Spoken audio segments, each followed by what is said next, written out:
And I ask them questions. Like, I love asking them questions. Like, the first question I ask them is, why can't you speak?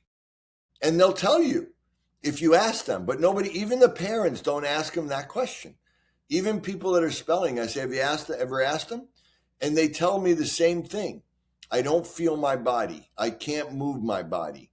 One kid described it perfectly. I mean, you know neuroscience, so you know we developed something called a homunculus. Yeah, I was going to ask you about that. Right.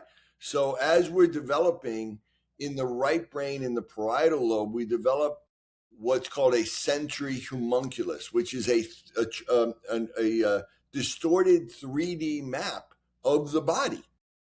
And in the right brain, we have a whole body because we become a whole person through the development of what we call interoception and proprioception. And then once we develop a sensory map in the parietal lobe, we then develop a motor map in the frontal lobe of how to move that part of our body. And the biggest part of the map by far, like 1/3 of the whole map, is the face, the mouth, the tongue, and the lips. And then the next third is the arm and the hand and the finger for fine motor and pointing. And so the hardest thing they have, and they tell us, these kids started telling me, I don't feel my tongue in my mouth. I don't feel my face. I don't feel my body. I don't know where my body is. I don't realize I have a body. I don't know where my hand is. That's why, you ask them to point to something, they can't point, or they may point to something completely, that they know the answer, but they can't point to it. They can't write, they can't type, but it's not because the words aren't there. Their words are beyond other people. And so hearing them tell me this by typing was unbelievable, because now they were confirming everything that I thought. And I literally, I had them look at videos that I've created and said, am I right? Is this why you can't speak? And they were like, absolutely. You're the only one that has ever said this to us, that this is actually the reason why. And they're so brilliant. I trust them more than I do most other doctors and scientists to give me the right answer and to critique my work.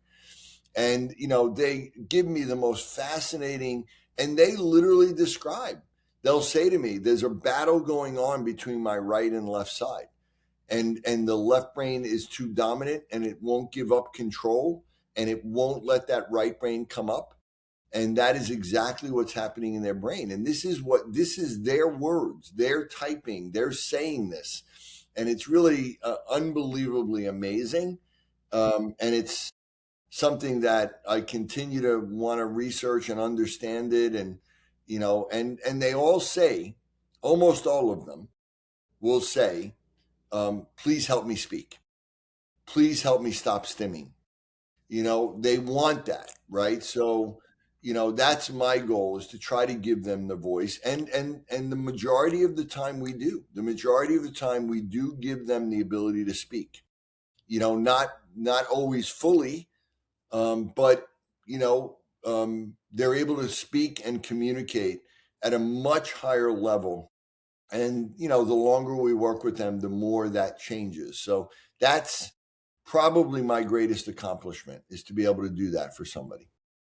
Yeah, I love that, because I was going to ask you about that as soon as you were talking about it, because somatosensory and then the motor cortex. Right. Right there on top of each other. Exactly.